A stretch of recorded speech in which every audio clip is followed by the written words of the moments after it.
오늘 우리가 읽어가는 말씀은 욥기 15장입니다. 친구들과의 첫 번째 긴 대화가 끝이 나고 나서 이제 두 번째 대화의 마당이 이어지게 됩니다. 이 내용들이 우리가 읽은 이 15장에서부터요 21장까지 쭉 주어집니다.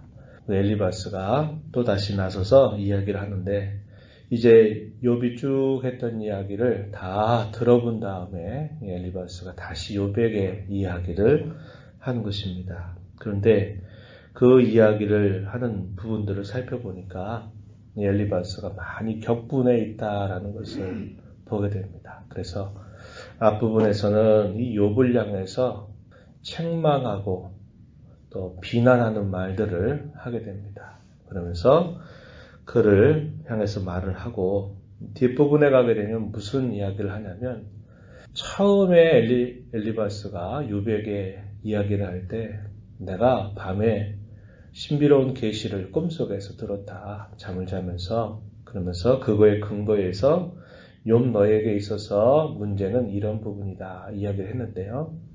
그 부분을 또다시 근거를 해서 좀 강화해가지고 자기의 주장을 더 뒷받침하려고 하는 내용들이 후반부에 주어지게 됩니다. 그래서 오늘 우리가 읽은 이 본문의 내용을 볼 때 크게 두 부분으로 나눠볼 수 있겠는데 1절부터 16절 내용에서는 욥을 아주 신랄하게 비난하는 말을 하게 됩니다. 그리고 17절에서부터 마지막 절까지 이야기하는 부분은 자신이 전에 꾸었던 봤던 그 꿈이 단순히 꿈으로 끝난 것이 아니라 많은 지혜로운 앞선 사람들의 이야기와 그것이 동일하게 일치한다. 이렇게 이야기를 합니다. 그러면서 꿈을 통해서 자신이 들은 계시도 마찬가지고 또 앞선 많은 지혜자들이 말했던 것과 마찬가지로 악인들의 비참한 최후,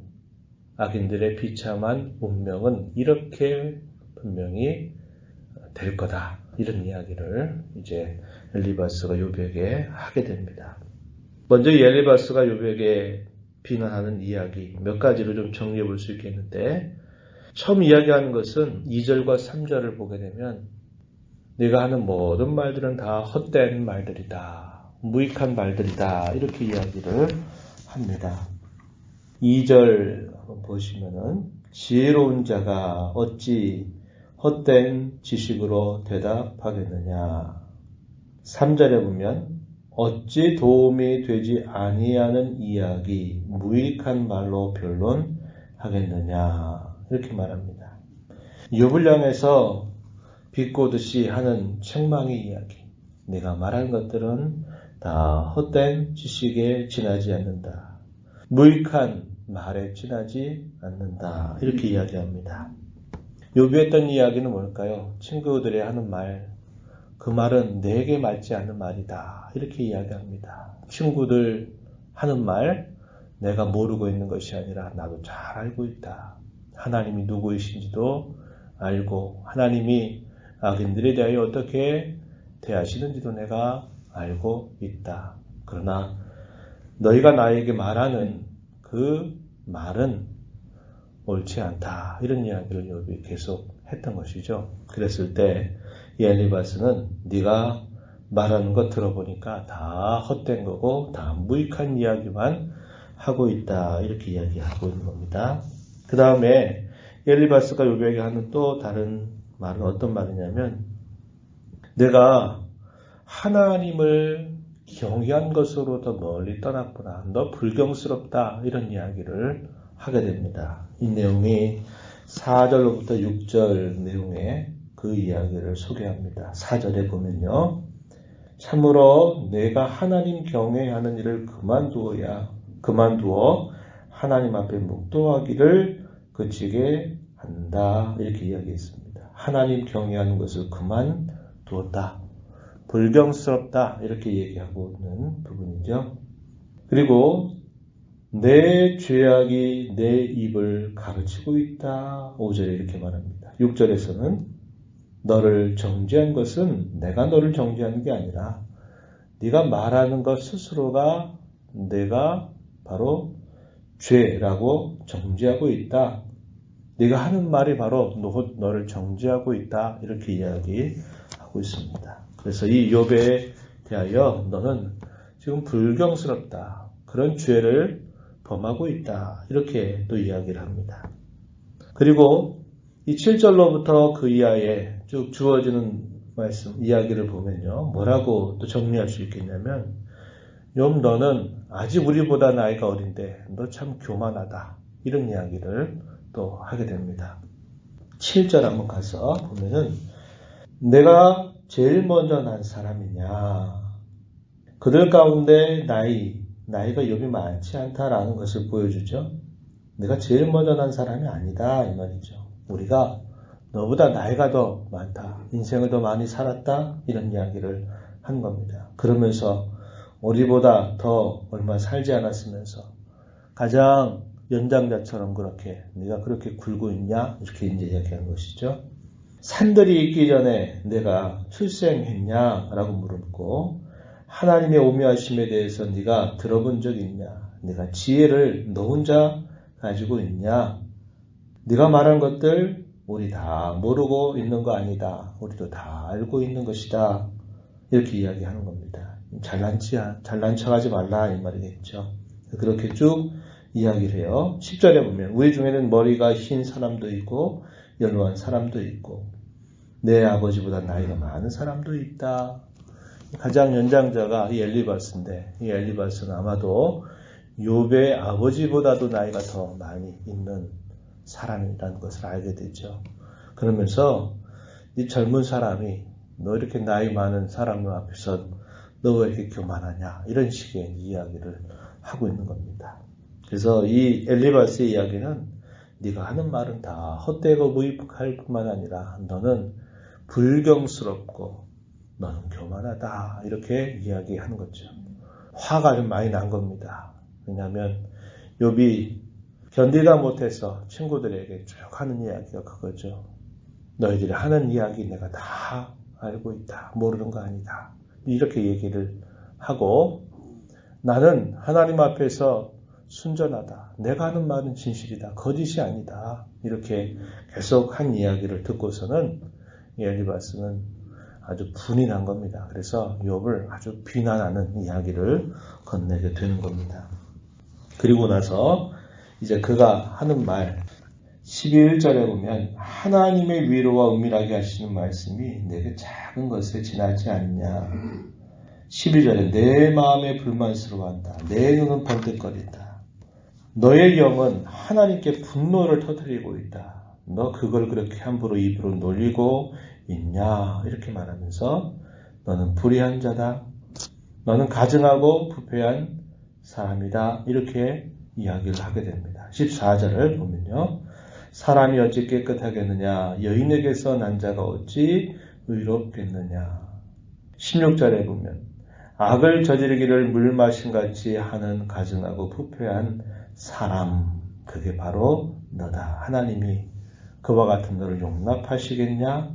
그럴 리 없다. 이렇게 이야기한 겁니다. 이 14절에서부터 16절의 이 내용은 그가 처음에 욥에게 한 이야기와 거의 비슷한 이야기를 또다시 하는 겁니다. 그러니까 처음에 엘리바스가 했던 그 주장을 굽히지 않고 그대로 그는 여전히 가지고서 똑같은 이야기를 하고 있다는 것을 우리가 알 수 있습니다. 그리고 17절 이하에서는 이렇게 말합니다. 17절에 보면 내가 너에게 보일 것이다. 내게서 들어라. 내가 본 것을 설명하겠다. 내가 본 것. 처음에 그가 한 말입니다. 내가 밤에 꿈을 꾸면서 놀라운 계시를 들었다. 그 이야기를 내가 너에게 설명하겠다. 이렇게 이야기합니다. 그러면서 어떻게 그걸 설명하느냐. 너보다 지혜로운 사람들, 너보다 앞서 살았던 이 선진들, 지혜로운 자들이 너에게 전해준 말들, 이것이 바로 그렇다. 18절에 이는 곧 지혜로운 자들이 전하여 준 것이니 그들의 조상에게서 숨기지 아니하였다. 이렇게 이야기합니다. 그리고 20절 가면 그 말에 이렇게 말하고 있다. 이렇게 말하면서 쭉 소개하는데요. 결국 악인들이 당하게 되는 그 최후가 어떤 것인가? 앞서 많은 지혜자들이 이야기했는데 그것은 내가 꿈을 통해서 들은 계시와도 그대로 일치된 말이다. 이렇게 이야기합니다. 20절 이어지는 말씀에 보면은 악인은 그의 일평생의 고통을 당하며 그의 귀에는 무서운 소리가 들리고 평안할 때 멸망시키는 자가 그에게 이를 것이다. 칼날이 숨어서 기다릴 것이다. 이렇게 말합니다. 그러면서 이 악인들의 치유는 잘 될 수가 없다. 분명히 이 치유는 무서운 심판이 그를 기다리고 있다는 것을 분명히 이야기했다라고 이야기하는 것이죠. 24절에 보면 환난과 역경이 그를 두렵게 하며 싸움을 준비한 왕처럼 그를 쳐서 이길 것이다. 환난과 역경이 그를 계속적으로 기다려서 두렵게 할 것이다. 이렇게 이야기합니다. 왜 이러한 일이 있게 되느냐? 이는 하나님을 대적하고 교만해서 전능자에게 힘을 과시한 결과다. 욥을 향해서 이런 식으로 지금 엘리바스는 쭉 이야기를 하고 있는 것이죠. 그래서 이하 주어지는 계속된 이야기는 바로 계속 그 이야기입니다. 그런 사람은 황폐해질 것이고 자신들의 재산들은 다 빼앗기게 될 것이고 또 그들은 심판과 죽음이 그들에게 기다리고 있을 것이다. 이렇게 이야기합니다. 그러한 이유에 대해서 그는 허망한 것을 따랐기 때문이고 또 불경건했고 그리고 죄악된 그런 말들을 끊임없이 뱉어냈기 때문이다. 이렇게 그 이유를 설명해 주고 있습니다. 엘리바스의 이야기는 악인들의 최후가 항상 이렇다. 너도 그런 걸 당하기 전에 빨리 인정하고 돌아서야 된다. 그런 이야기를 엘리바스가 욥에게 하고 있는 겁니다. 특별하게 다른 이야기가 들어간 게 아니었어요. 엘리바스가 했던 이야기, 두 번째 이야기를 하는데 처음 들었던 그 이야기, 그리고 욥이 했던 이야기들 하나하나 들어보니까 엘리바스가 많이 분이 났습니다. 분이 나서 격분된 마음을 가지고 욥을 비난하는 그런 말을 하고 그가 결국 하고자 하는 이야기는 똑같은 겁니다. 악인들의 최후는 분명히 이러한 운명에 처하게 된다. 이렇게 이야기하면서 결국 욥에게 하는 말은 빨리 네가 인정하고 내가 그 자리로부터 돌아서야 되고 회개해야만 된다. 이것을 이야기하고 있는 겁니다. 그냥 기계적으로 쭉 적용을 하는 거예요. 욥의 상황에 대해서 공감을 해주고 욥이 어떤 심경에서 이렇게 말하고 있는가를 잘 들어주고 정말 그런지 욥이 생각이 맞는 건지 또 자신의 생각이 어떠한지 이것을 잘 들어주면서 자기의 생각을 이야기하고 이런 마음을 가져야 되는데 화가 많이 나가지고 이제 여지가 없는 겁니다. 아주 날카롭게 탁탁 어떤 자신이 하고자 하는 주장에 탁탁 그것을 들이대서 이제 아주 신랄하게 욥을 비난하고 책망하고 또 그에게 엄포를 놓는 그런 모습이 오늘 우리가 읽은 이 15장에서 확인되고 있다라고 하는 겁니다. 인과응보의 원리입니다. 네가 심은 대로 다 받게 되는데 네가 고난당하게 된 거는 결국 네가 고난당하게 될 원인을 심었기 때문에 고난당하는 건데 왜 그걸 인정하지 않느냐. 이것은 옛 모든 지혜자들이 다 했던 이야기와 마찬가지고 세상 살이가 다 그런 거 아니냐 이렇게 이야기하면서 이 욥을 비난하는 그런 모습을 나타내주고 있는 겁니다. 문제는 뭐냐면 계속 우리가 살펴보고 있는 거죠. 기계적으로 그대로 대입을 하는 겁니다. 그의 이야기는 틀린 이야기는 아니죠. 그런데 그런 이야기가 맞게 되려면 많은 시간이 있어야만 된다 이 말이죠. 그 시간 속에서 때로 악인들이 잘 돼 보이는 경우도 있고 하나님을 경외하는 사람이 어려움을 당하고 있는 것처럼 보이는 순간도 있다는 거죠. 그리고 잘못됐으니까 고난받으니까 그건 다 죄다라고 말할 수 있는 경우가 있는가 하면 또 어떤 경우에는 이렇게 알 수 없는 원인에 의해서 어려움을 당할 수도 있다라는 것을 다 생각지 않고 그대로 하나하나 착착 대입해버리는 그런 걸 가지고 결국 엘리바스가 실수하고 있다는 것을 우리가 보게 되는 것이죠. 우리가 누차 생각해 보지만 욥과 같이 고난을 당하게 될 수도 있습니다. 그리고 때로는 내 곁에 그런 어려움에 처해져 있는 사람을 내가 돌봐야 할 때도 있는 겁니다. 그러할 때 어떠한 태도와 마음을 가져야 되는지 우리가 이런 말씀을 읽어가면서 참 많이 생각을 해봐야 된다 하는 겁니다. 시간이 필요하고 또 인내가 필요하고 그 과정 속에서 하나님이 우리를 단단하게 만들어 가시는 과정들이 분명히 있는데 그런 부분들을 우리가 생각지 못하고 자신에 대해서는 한없이 관대한 마음을 갖고 다른 사람에 대해서는 아주 엄격하게 그것을 들이대는 그런 실수를 우리가 범하기 쉽습니다. 이런 말씀을 읽으면서 우리 자신들을 잘 돌아보는 자세를 가져야 되겠고 우리가 늘 말에 실수가 있는 사람들이기 때문에 특별히 말할 때 항상 더 생각하고 더 조심하는 자세를 가져야 되겠고 듣기는 속히 하고 말은 더디하라 하는 말씀처럼 항상 말하는 데 있어서는 신중함이 있어야만 된다는 겁니다. 그리고 그런 말들을 할 때는 상대방을 세워줄 목적으로 그 이야기를 하는 자세 우리가 늘 살아가면서 품고 있어야 될 마음가짐임을 배우게 됩니다.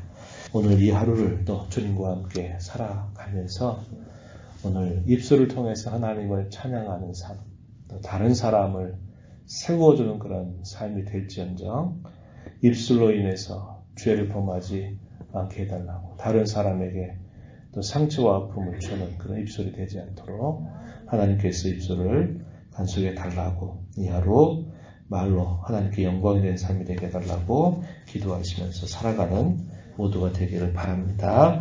하나님 아버지 감사합니다. 이 새벽 시간에도 저희들을 주께로 인도하여 주셔서 함께 찬양을 드리며 말씀에 귀를 기울이며 이 하루를 기도함으로 시작하게 하신 하나님 감사합니다.